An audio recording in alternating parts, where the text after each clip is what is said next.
মৰমৰ ছাত্ৰ-ছাত্ৰীসকল, তোমালোক আটাইকে মই মোৰ ইউটিউব চেনেল লাৰ্ণিং ৰুমলৈ স্বাগতম জনাইছোঁ।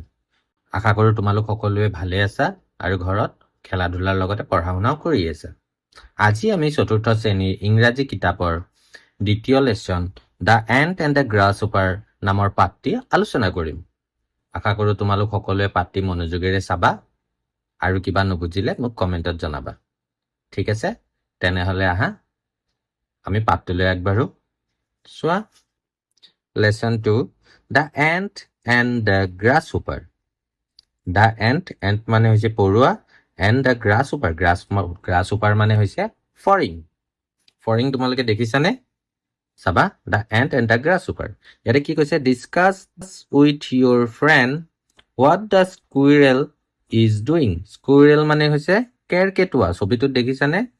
কি কৈছে? লগৰ ল'ৰাৰ লগত আলোচনা কৰিব দিছে আৰু ছবিখনত চাই এই কেৰ্কেটুৱাটোৱেনো কি কৰি আছে সেইটো আমাক আলোচনা কৰিব দিছে। চোৱা, প্ৰথমতে কেৰ্কেটুৱাটোৱে তাৰ খাদ্য বস্তুটো বাদাম, হয়নে? বাদামটো বাটত বিচাৰি পালে। তাৰপিছত চোৱা, বাদামটো লৈ আহি গছৰ সুৰুঙত ভৰাই থলে। লাষ্টৰ ফটোখনত চোৱা, এই তাৰ পৰা সি পিছত আহি তাতে দেখিছানে কিমান জমা হৈ আছে? একেলগে আনি ভৰাই থৈ দিছিল নহয়। আন্ধাৰ পিছত এতিয়া ইয়াৰ পৰা সময় উলিয়াই সি মাজে মাজে আহি এটা দুটাকে উলিয়াই খাই থাকে। দেখিছানে? তাৰ মানে কেৰ্কেটুৱাটোৱে খাদ্য সঞ্চয় কৰি ৰাখিছিল। আহি যেতিয়া তাৰ আজৰি সময়ত বা পিছত যেতিয়া ভোক লাগিছিল, আহি সি খাদ্যসমূহ, সঞ্চয় কৰা খাদ্যসমূহ ধুনীয়াকে এটা এটাকে আৰামত বহি খাই আছিল, হয়নে? এইবাৰ চাবা আমাৰ লেচনটোলৈ আগবাঢ়িম। Let's read the story of two friends. আহাচোন আমি দুজন বন্ধুৰ এটা গল্প পঢ়ো। The ant and the grasshopper. বন্ধু দুজন কোন আছিল? দ্য এণ্ট মানে পৰুৱা, এণ্ড দ্য গ্ৰাছহপাৰ আৰু ফৰিং। Hop the grasshopper and Annie the ant. Hop তাৰমানে ফৰিংটোৰ নাম আছিল হপ আৰু পৰুৱাটোৰ নাম আছিল এনি। হপ আৰু এনি আৰ ফ্ৰেণ্ডছ, দুইজন বন্ধু। হপ loves to hop around from grass to grass. Hop নামৰ ফৰিংটোৱে hope around, hope মানে হৈছে জঁপিয়াই থাকে, around মানে চাৰিওফালে, from grass to grass, ঘাঁহৰ পৰা ঘাঁহলৈ। এডাল ঘাঁহৰ পৰা আন এডাললৈকে জঁপিয়াই থাকে। কোনে? হোপে। He spends all his time in summer singing and dancing. সি নিজৰ গোটেই সময়, গৰম দিনৰ গোটেই সময় ক'ত অতিবাহিত কৰে? গান গাই আৰু নাচি নাচি। কেনেকে গান গাই থাকে? সা ৰে গা মা লা লা লা, হোৱাট এ নাইচ ৱেডাৰ, কি ধুনীয়া বতৰ বুলি কৈ আকৌ গান গাই থাকে। লা লা লা বুলি কৈ গান গাই গাই সি নাচি গান গাই গাই সি ফুৰি থাকে। But Annie loves to work hard all the time. কিন্তু এনি, সেই পৰুৱাজনীয়ে কি কৰে? loves to work, কাম কৰি বৰ ভাল পায়। loves to work hard, কষ্ট কৰি ভাল পায়। all the time, সকলো সময়তে কষ্ট কৰি থাকে পৰুৱাই। She spends all her time in summer working and working. তাই আকৌ গৰম দিন গোটেইকেইটা কাম কৰিয়েই ভাল পায়, অকল কাম কৰিয়েই থাকে। It is winter now. এতিয়া কিন্তু শীতকাল। One morning, এদিন ৰাতিপুৱা, Hope gets up late. ৰাতিপুৱা হোপে দেৰিকৈ উঠিলে। He is looking for Annie. আৰু দেৰিকৈ উঠিলে আৰু he is looking for Annie. আৰু সি এনিক বিচাৰি ফুৰিলে। এনি মানে কোন আছিল? পৰুৱাজনীক। হোপে পৰুৱাজনীক দেৰিকৈ উঠি বিচাৰি ফুৰিলে। Hope see Annie. হোপে এনিক দেখা পালে। She is busy in the storehouse. তাইৰ ভঁৰাল ঘৰত ব্যস্ত আছিল। তাৰপিছত হোপে ক'লে, দেখিছানে এইটো? হোপে ক'লে, hello' good morning any. Hello' good morning any. তাৰমানে কি? সুপ্ৰভাত এনি। ৰাতিপুৱাই কয় নহয় গুড মৰ্ণিং বুলি। তাৰপিছত এনিয়েও উত্তৰ দিলে, good morning Hope, what's the matter. এনিয়েও ক'লে, সুপ্ৰভাত হোপ, কি কথা কোৱা?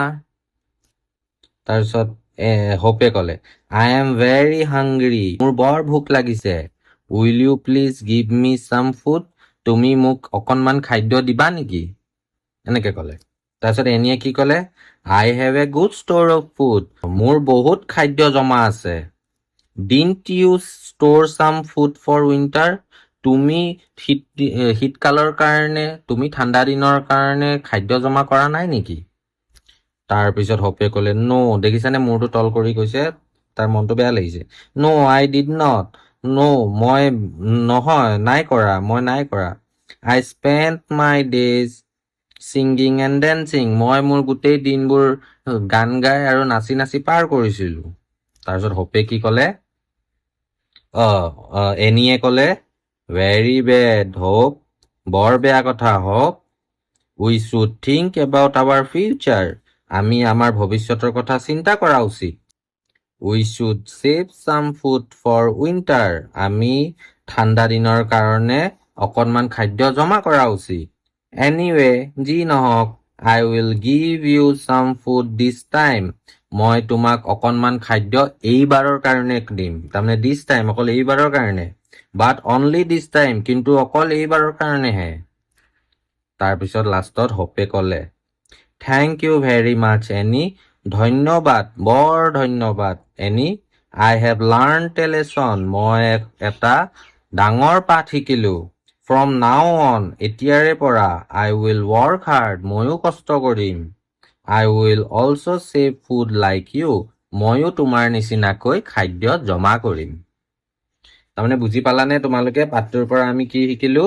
এই পাঠটোৰ পৰা যে আমি অবাবত কেতিয়াও নাচি গাই সময় নষ্ট কৰিব নালাগে আমাৰ কৰণীয় যিখিনি কাম আছে আমি সেইখিনি সময়মতে কৰিলেহে আমি ভৱিষ্যতে তাৰ সুফল পাব পাৰো হ'ব ঠিক আছে এতিয়া আমি এই পাঠটিৰ কেইটামান এক্টিভিটিজলৈকে আগবাঢ়ো চাওঁ ইয়াতে এক্টিভিটিজ 1টো আছে read and write activities 1 read and write Annie wants to write a letter to Hope এনিয়ে এখন হোপলৈ চিঠি লিখিব বিচাৰিলে let's help Annie to complete the letter ব'লাচোন আমি এনিক সহায় কৰোঁ লেটাৰখন চিঠিখন সম্পূৰ্ণ কৰাত fill in the missing words in the letter এই এখন চিঠি আছে এই চিঠিখনত কিছুমান খালী ঠাই আছে এই খালী ঠাইখিনি আমি পূৰ কৰাত এনিক সহায় কৰোঁ ব'লা কি লিখিছে চোৱা প্ৰথমটো মাই ডিয়েৰ হোপ মোৰ মৰমৰ Hope hope you are fine আশা কৰোঁ তুমি ভালে আছা what are you this days what are you doing হ'ব ইয়াতে কি হ'ব হোৱাট আৰ ইউ ডুইং তুমি কি কৰি আছা হোৱাট আৰ ইউ ডুইং দেখিছানে what are you doing these days are you working hard তুমি কষ্ট কৰি আছানে or are you spending all your time নে তুমি সকলো সময় পাৰ কৰি আছা ছিংগিং এণ্ড কি হ'ব ডেন্সিং তুমি সকলো সময় কি অকল গান গাই আৰু নাচি পাৰ কৰিছা নেকি ইয়াতে হ'ব dancing DANCING dancing do dash remember what আই চে ডু ইউ তুমি তোমাৰ মনত আছেনে ডু ইউ ৰিমেম্বাৰ তোমাৰ মনত ৰাখিছানে হোৱাট আই চেড মই যি কৈছিলোঁ I advise you to these food for winter কি ছেভ ফুড ফৰ উইণ্টাৰ কি এডভাইচ দিছিলে কি উপদেশ দিছিলে যে খাদ্য জমা কৰিবলৈ কেতিয়াৰ কাৰণে ঠাণ্ডা দিনৰ কাৰণে শীতকালৰ কাৰণে now I am very busy তে ব্যস্তনে ব্যস্তটো হ'ব বিজি উইথ মাই ৱৰ্ক চুন it will be the winter season কি ছিজন আহিব এতিয়া বিজি মানে এতিয়া ছামাৰ হৈ আছে গৰম দিনত এনি বিজি হৈ থাকে হয়নে ইয়াতে হ'ব winter season I will meet you soon মই তোমাক সোনকালে লগ ধৰিম লটছ অফ লাভ এনি হ'ব বুজি পাইছা আচ্ছা তেনেহ'লে এইটো এক্টিভিটি হৈ গ'ল 2 নম্বৰ এক্টিভিটিটো আমাৰ আছে এইখিনি আমি সহজ তোমালোকৰ সহায় হোৱাকে মই কেইটামান কৰি দিম আচ্ছা ইয়াতে আমি এটা নতুন হেৰি পালো চোৱা 9 নম্বৰ এক্টিভিটিত চোৱা 9 নম্বৰ এক্টিভিটিত ডিয়াৰ ফৰ মানে সেয়েহে সেইকাৰণে এটা নতুন শব্দ আছে চাবা ইট ইজ সামাৰ এতিয়া গ্ৰীষ্মকাল therefore সেয়েহে we must store food আমি খাদ্য জমা কৰিব লাগে for winter কাৰ কাৰণে কেতিয়া ইয়াতে ভুলতে আহিছে এই ফুল ষ্টপটো ইয়াতে নালাগে এইটো ভুলতে আহিছে দেই we must store food for winter আমি খাদ্য জমা কৰিব লাগে শীতকালৰ কাৰণে Annie was busy Annie বৰ ব্যস্ত therefore সেয়েহে Hope did not meet her Hope তাইক লগ নাপালে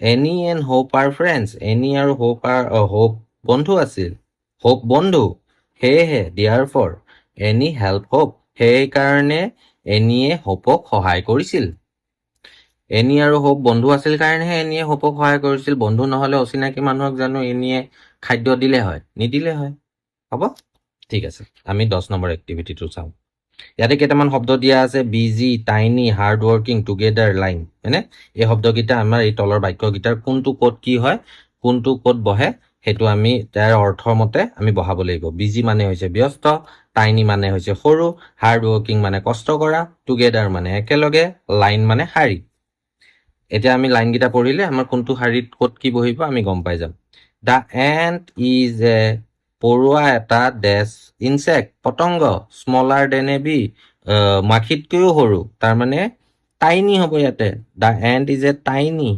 টাইনি মানে সৰু পতংগ ই কাতকে বিতকে সৰু মানে মাখিতকে সৰু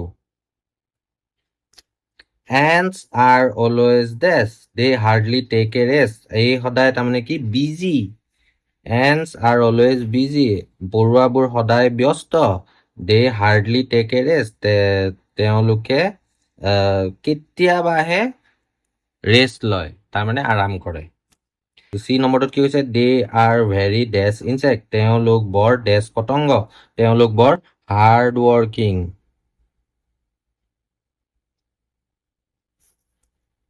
বৰ কষ্ট কৰা পতংগ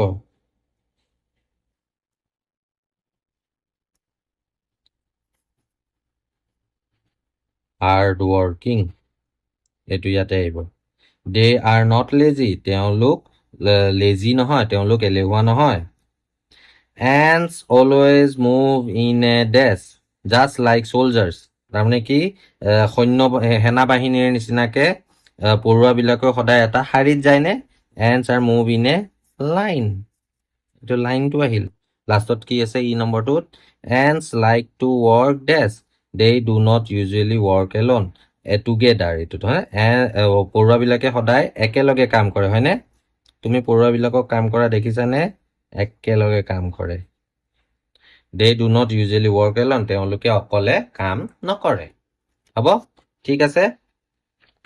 ঠিক আছে তেনেহলে মৰমৰ ছাত্ৰ ছাত্ৰীসকল এইখিনি আছিল এই পাঠটোৰ জানিবলগীয়া মূল কথা আশা কৰো তোমালোকে বুজি পাইছা আৰু ইয়াৰ মাজতে যদি কিবা ৰৈ যায় তোমালোকে মোক কমেন্টত জনাবা মই এই চেনেলটোত সময় সময় তোমালোকৰ সহায় হোৱাকৈ সকলো ভিডিঅ' দি থাকিম আশা কৰো তোমালোকে এই আটাইবোৰ ভিডিঅ' মন দি চাবা তেনেহলে আজিলৈ আহোঁ